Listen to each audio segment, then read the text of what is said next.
friends meet their deaths fighting.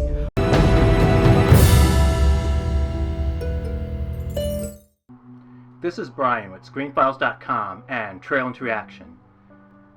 Of all the movie monsters, the werewolf is my favorite. And a lot of reason behind that is based on John Landis's An American Werewolf in London in 1981, which has, as far as I'm aware, the best physical transformation from man to animal in movies. I mean now, by the way. Nothing has topped this. And keep in mind, it was an entirely practical transformation. But at that time, CGI wasn't an option for this. So they did it the only way they could, but it was magnificent. Is it as good as it could be? I would argue probably not. If you look at some of the proportions of this werewolf, it's really awkward. It's a great shift from man to beast, but it's built really odd. But that's kind of nitpicking. It was a feat then, and it's a feat now. Especially when you take into account they just don't do things like this anymore. And it's probably because it would be prohibitively expensive to do, especially with all the computer-generated imagery they work with today in movies.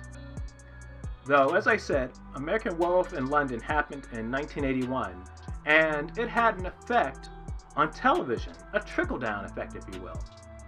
For instance, in 1983, NBC had a show called Manimal, starring Simon McCorkindale, where he would change into various types of animals, a hawk, a black panther, things of that nature. But I shouldn't for a moment give you the implication that he changed to anything. There were pretty much 3 or 4 creatures that he would change to.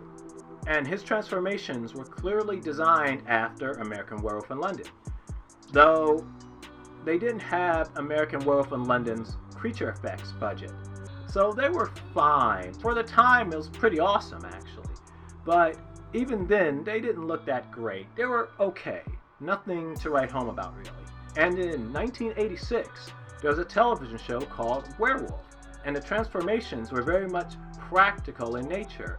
I don't recall Werewolf very much, though what I do recall was that the creature had a gaping mouth a lot of the time.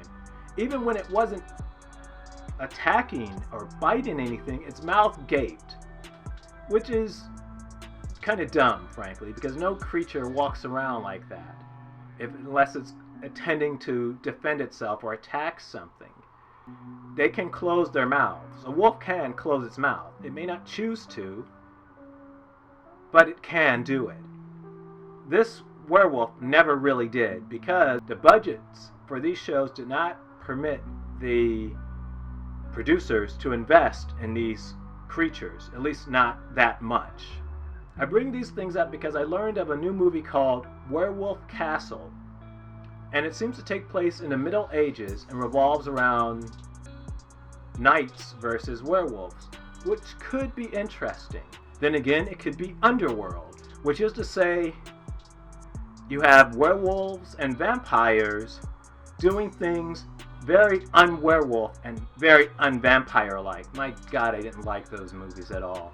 In any case, let's look at the trailer for Werewolf Castle. I have seen my village fall. My family destroyed. Watch my friends meet their deaths fighting. Pretty good looking. All for me to be here right now. My people were slaughtered by an enemy that threatens us all. Wolves, greater than men. They attacked from the Bregan Forest like a dark army. Unstoppable, ravenous for blood. What is to be our quest? Inform King Vortigern of our plight. You must plead with him to take action. I can lead them to the castle. You wish to put yourself in mortal danger. I'll go.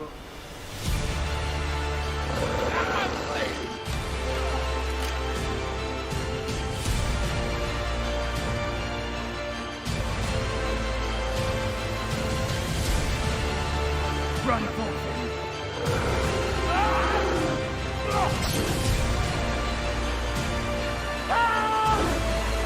Overkin! You can still save them! Go! I can't do this alone!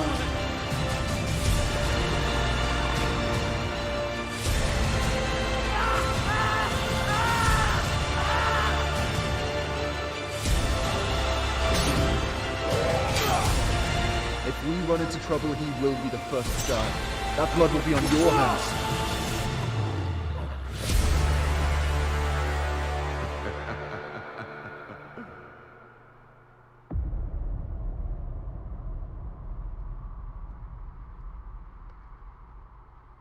Well, that was the trailer for Werewolf Castle, and I noticed that it was directed by someone named Charlie Steeds. I've actually seen one of his movies. He has a movie called Winter Skin on Tubi. It's not bad. Well, I don't remember it being bad at any rate, though this looks promising.